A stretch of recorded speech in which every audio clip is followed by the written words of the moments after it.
Today, we are talking all things mortgages in the time of the Corona crisis with Doni Arrington with Prosperity Home Mortgage. Let's dive right in.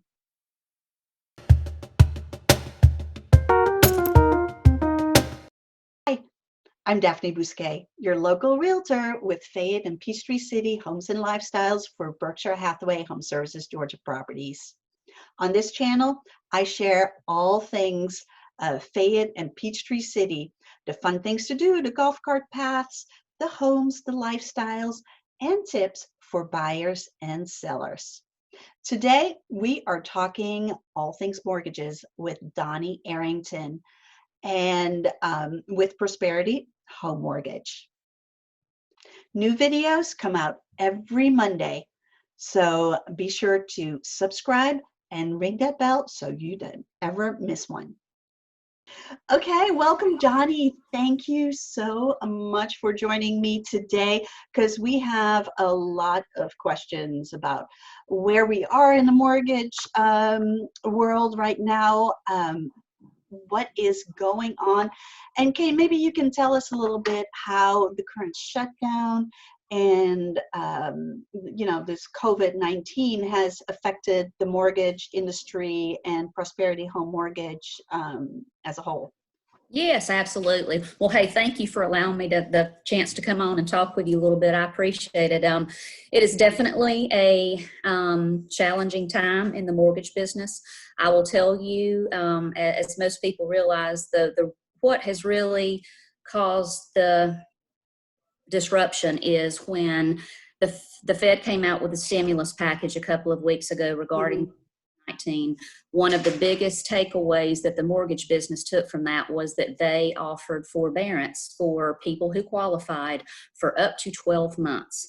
And that sent loan servicers running, kind of put everybody into panic mode. And what that basically means is if a consumer can contact their servicer, whether they have been furloughed, whether they've been laid off, whether they've just absolutely permanently lost their job, reduction in pay, if they can show the loan servicer that they cannot feasibly make their mortgage payment, they could, like I said, forbear up to 12 months. Forbearance is something where interest will continue to accrue. It's not the fact that you just don't get to make your mortgage payment, but what a lot of people don't realize is the loan servicers, they are still responsible for turning around and compensating the investor on the back end. So if FHA loan or if it was a VA loan, even if that consumer does not make their payment that month, that loan servicer still has to turn around and make that payment. So what it has caused is for them to just very much so want to purchase more high-end loans, higher credit scores, because unfortunately the more risky loans right now, they're already somewhat risky, and when you add the possibility of a forbearance on top of that, it's just not a good situation. So, you may have heard the news somewhat like Chase. They're one of the biggest banks in the world. Put an overlay on all of their loans right now. They will not do a loan unless you have at least a 700 credit score and they have at least 20% to put down. Thank goodness we are not in that boat here at Prosperity. We seem to think that that's a huge overreaction, but we have had to temporarily take our VA, FHA loans, even conventional loans, whether we used to go down to a 580 on an FHA, 600 on VA, 620 on conventional. We're now at a flat 660 on all of those. Because, it's just one of those situations where if the loan servicers, we have to have an outlet to sell those loans after we close them. Right. And if they will not purchase those loans, lenders have had to no other choice but to really raise the credit guidelines, higher, lower debt to income ratios, people that have more reserves after closing. Okay. So in short, it's harder to get a loan right now.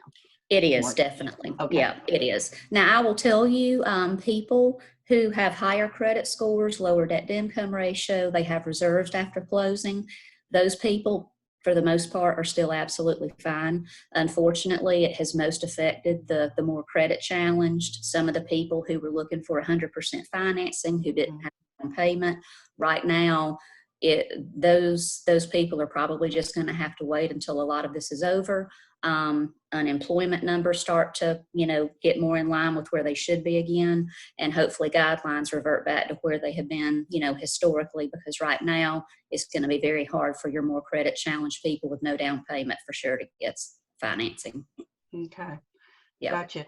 Now, if you already have a mortgage and you kind of are in a cash crunch, and maybe you've lost your job, or maybe not, maybe you're just, like temporarily have no income, what would you be able to do? You spoke about mortgage forbearance. What are some of the options? Well, that would pretty much still be, that's what they would have to do. I mean, if you have somebody who already has a mortgage, they need to contact their servicer if they've lost their job. And they can do it, various ways. As far as I've read a good bit about it, people can absolutely just forego their payments for up to 12 months if they can continue to provide documentation showing extenuating circumstances. Really, I think a lot of it depends on the loan servicer. You're going to have different companies who may treat different situations differently. You may have a customer with Wells Fargo, and he may be in a similar situation with someone, let's say that their loan servicers with Chase, and the two companies could handle it totally differently. There's ways around the forbearance, whereas, yes, you could absolutely forego your payment in full. However, I think what they try to do with most situations is just reduce the payment amount and then tack on whatever the discrepancy is on the back end. Like I told you, there will be interest accrued, but it's going to be really individualized based on that particular customer's situation, because if you've got somebody who could make half of their payment as opposed to all of it, I'm sure the loan servicer would much rather take something versus nothing, so to speak. Absolutely. It's just really case to case, reaching out to the servicer, showing them what the situation is, working with them, and just the two figuring out the best solution until they can get back to work. Okay. Because I also heard like some of the forbearance is for 3 months, and then all of a sudden you're supposed to pay 4 payments in the 4th month. Is that still happening? It's tough for us to say because we really don't focus on the servicing side of things. And Sure. I really think it's company to company. Now, with what you're telling me, there should be a plan laid out when that customer first calls initially and works this whole situation out with the loan servicer. My understanding is that there should be a plan put into place. Okay, good. Because it doesn't make sense that if you can't pay your mortgage right now, that you can pay 4 payments. Well, no. 4 months from like now. you said, that's just making a bad situation at that point worse. Worse, right? Okay. Yeah, I don't agree with that, and you would hope that is not what is happening. Like I said, I think that there's supposed to be a very clear plan drawn out as to, okay, if we know we owe this much money, here's how we're going to kind of attack this over the next 6 months. And hey, if they get their job back in 4 or 5 months, again, that's really just when they need to reach back out to their servicer and figure out the way to kind of get themselves caught up. The one thing I will say, and I'm sure you probably have read this and you know this, the good thing about the forbearance is, although it has caused a little bit of chaos in our business, I know they've tried to do the right thing for the consumers who's lost their job and it's totally out of their control. So with the forbearance, if the consumer handles everything correctly and they show the loan servicer that they truly have an extenuating circumstance and can't make their payment, they are not reported as late to the credit bureaus. So if they do everything right, it should not affect their credit, believe it or not. That's good. That's excellent. So that, they will be able to buy a house maybe next year. That's right. If they're, quarantined in a house that's too small for them right now. So, sure. Yeah. Right. Okay. That is great. So how long do you think, do you anticipate this whole mortgage situation lasting, the tightening of the credit and all that?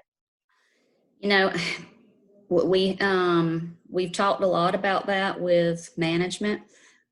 I think that management thinks that this very well could go on probably through the summer, in the fall.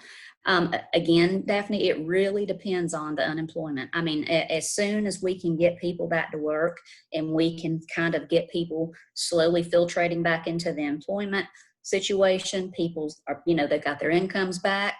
That's going to have everything to do with these temporary overlays because they are temporary. And it all stems from the fact that, it's like Tim Wilson said today, in a matter of, about a week, we went from a 3 to like a 10% unemployment rate. So until numbers start changing and trending downward, you're probably going to continue to see these overlays put into place. But to make a long story short, they think that it probably will very well be through the end of the summer. Okay. But the good thing is to know that it's temporary. It's not Absolutely something like in 2008 when they started tightening up things, for years and years and years. Okay, right. So that is great. And that is the good news. Like you said, there's light at the end of the tunnel. These aren't changes that are going to still, they're going to be permanent by any means. They've just had to be implemented right now, given the whole situation. Gotcha. Now, let's start talking about a little bit more positive, because there are still people that are out there buying, that have to buy, that have excellent credit, that this is not affecting them as much, and they do need to buy. Right. What can they do? Why is a strong pre-approval essential for them right now?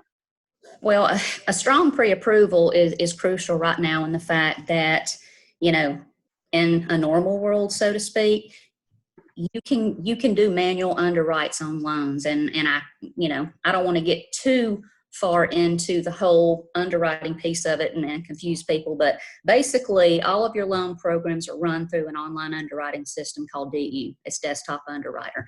And basically what that is taking is it's taking that full application and it is running it through Fannie Mae, Freddie Mac's website. It looks at credit, it looks at debt to income ratio, it looks at job history, the body of the credit, reserves after closing, and it basically makes an informed decision depending on the risk factors in that and whatnot. Well, if you get what we call a DU approval, you're fine. Well, in 3-4 weeks ago, before all these temporary overlays came into place, even if you did not get a DU approval, if that customer met all of the criteria for what is called a manual underwrite, we could still turn that loan in and have a very good chance of having it closed. And a manual underwrite basically means that someone within Prosperity, from an underwriter standpoint, is looking at that file as opposed to it having to be approved on a computer, so to speak. Well, right now, with all the loan servicers not purchasing loans like they are, no manual underwrites are allowed. So what that means is every single customer that walks through that door or calls on the phone, they have to be approved through Desktop Underwriter, which is this online underwriting system. Okay. Why it is extremely crucial for people to call, get their credit report pulled, let's take a look at their income, etc. And one thing I will tell you that we are doing, and one thing that they talked about on the call today, and I'm sure most lenders are doing this as well, but we always do a 10-day verbal verification of employment prior to closing. Mm-hmm. Now, Prosperity, we have an overlay where we have to do one 24 hours within closing. And so that's where a little of it can be somewhat tedious and a little bit scary in the fact, but for the most part, if you have a consumer who's in an industry who's really not at risk with a lot of this, somebody who's self-employed. I had a call yesterday from a guy who wanted to buy a house. He's a barber. He's owned his own business for 12 months.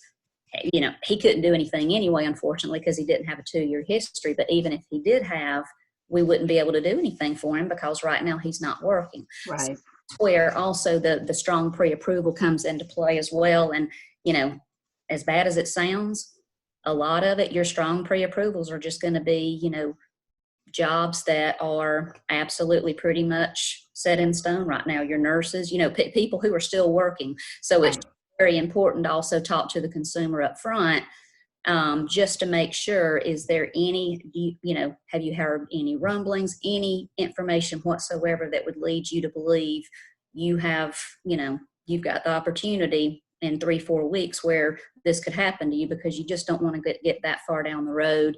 You make a call, they're not employed anymore because we can't close that loan.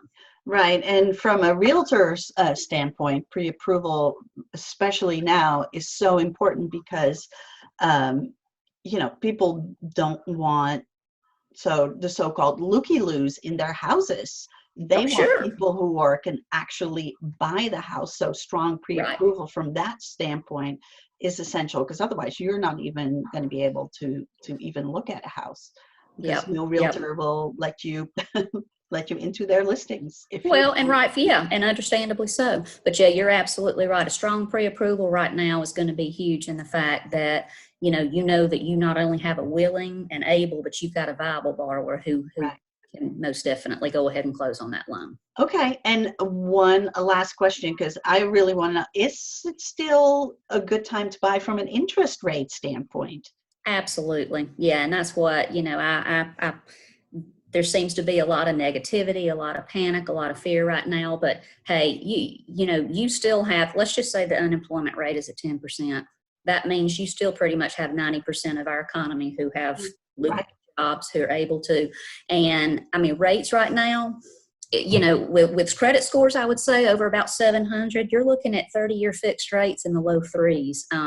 15-year fixed rates are in the mid 2s.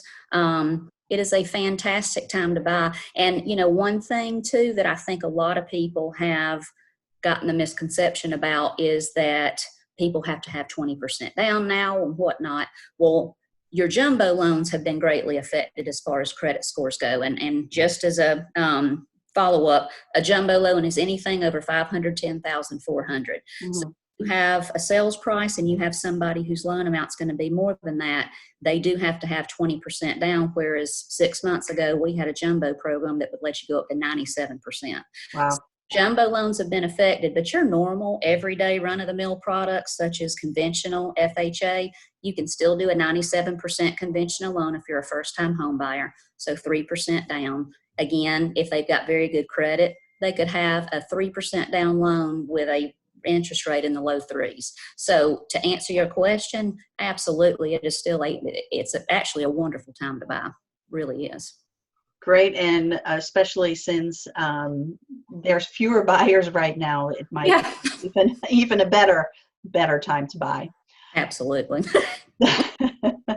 Doni, thank you so much for checking in. And how about we'll do this again when things change again, and you can give us another update when absolutely the economy is getting a little better, and maybe I would love that. I would love that. The thing that I will say, and fingers crossed, our CEO seems to think that hopefully we are at the cutoff as far as, any more credit score raises, et cetera. I mean, I think they feel certain that we'll be able to hopefully keep our credit score limitations at about 660.